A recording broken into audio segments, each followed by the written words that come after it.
Nesse vídeo vamos falar sobre os capítulos 11 a 15 de Jó.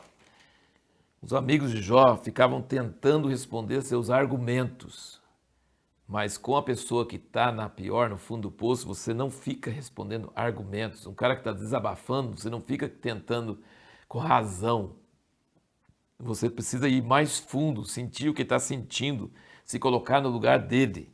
Então esse é o maior problema dos amigos de Jó, que eles achavam que a vida é simples, que é uma coisa quase matemática, que o justo é abençoado e o ímpio sofre. Então eles não conseguem entender que se Jó está sofrendo, logo ele deve ter pecado em alguma coisa. É só ele consertar o pecado que Deus vai abençoar ele de novo. Isso é uma equação que não é verdadeira, nós sabemos disso, toda a humanidade sabe disso. Por isso que o livro de Jó é tão importante, porque não é um problema só de Jó, é o problema de todo o sofrimento no mundo, de pessoas justas, pessoas boas, pessoas que não fizeram para merecer coisa pior do que outras, e às vezes pessoas fazem coisas muito piores e aparentemente são prósperas. Então, não é tão simples assim que todos os justos são abençoados e todos os ímpios sofrem problemas. Mas eles não entendem isso e eles querem ajudar ele, mas eles estão ajudando ele de jeito errado. Eles não se colocam no lugar deles, não sentem a dor dele e ficam respondendo com argumentos. E é isso que é o maior problema deles, é isso. É usar verdades bíblicas para uma pessoa que está em desespero e essas verdades não aplicavam ao caso dele, entendeu? Eles estavam falando uma coisa, simplificando demais uma coisa que não é verdade. Ele não estava sofrendo por seus pecados e eles achavam que todo mundo que sofre é porque pecou. É a mesma caso daquele cego em João 9, que todo mundo fala, esse pecou, o pai dele nasceu cego, entendeu? Então assim, existia esse pensamento de que se a pessoa sofre, ela fez alguma coisa de ruim. Não é verdade isso. E você vê os primeiros capítulos de Jó mostram isso claramente, que Deus falou que Jó era justo. E Satanás também falou, só que Satanás falou que ele era justo por interesse. E aí toda a briga entre Deus e Satanás é ver, Jó é justo por interesse ou Jó é justo porque ama a Deus e confia em Deus e tudo mais, né? E aí que está a coisa. E Jó não dá a vitória para Satanás. Uma coisa muito interessante é que no livro de Jó inteirinho, Jó não fala o nome do dito cujo nenhuma vez. Jó não fala do diabo e nem de Satanás. Para ele, o diabo está fora dessa questão. O negócio dele é com Deus.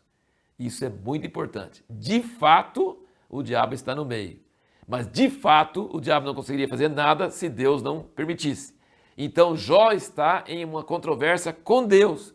Como que o Senhor permite eu sofrer tanto e gente que faz muita coisa ruim está abençoado? Eu não entendo. Ele fala, e seus amigos falam assim, Deus não castiga o justo, você deve ter feito alguma coisa errada. E aí ele fica bravo. E aí, o que ele diz? Uma coisa muito interessante aqui no capítulo 13, no versículo 6, ele diz, ouvi agora a minha defesa e escutai os argumentos dos meus lábios. Falareis falsamente por Deus e por ele proferireis mentiras? Fareis a aceitação da sua pessoa? Contendereis a favor de Deus? Então ele está querendo dizer, vocês estão defendendo Deus, achando que isso é bom. Mas Deus não gosta de gente usar falsidade nem para defender ele.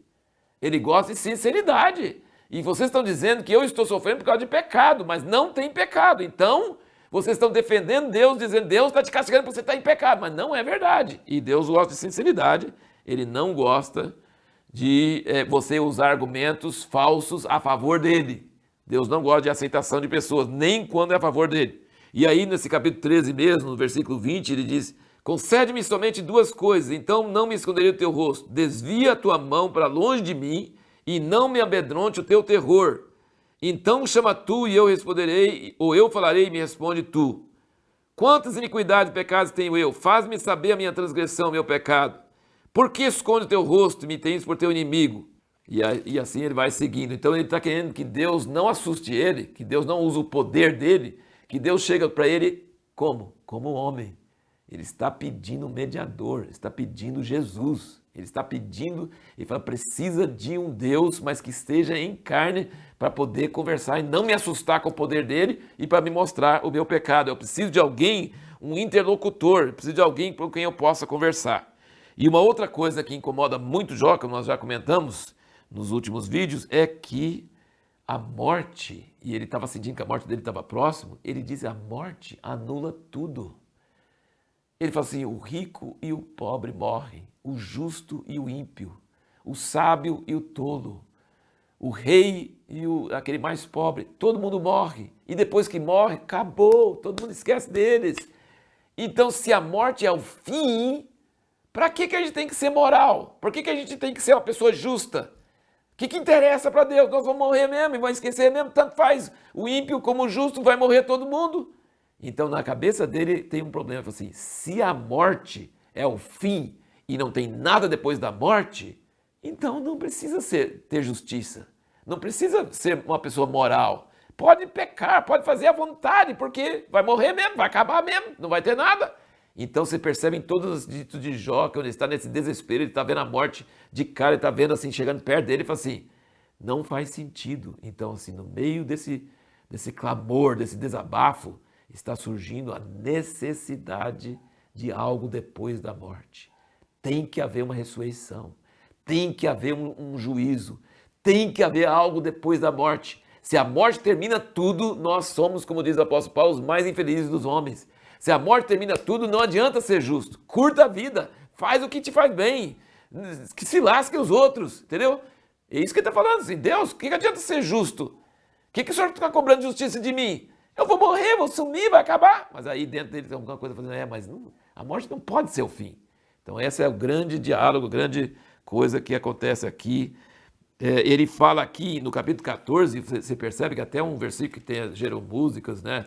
Ele fala que há esperança, no 14 versículo 7 ele diz, porque há esperança para a árvore que se for cortada ainda torne a brotar e que não cessem os seus renovos, ainda que envelheça sua raiz na terra e morra seu tronco no pó, contudo ao cheiro das águas brotará e lançará ramos como uma planta nova, o homem porém morre e se desfaz.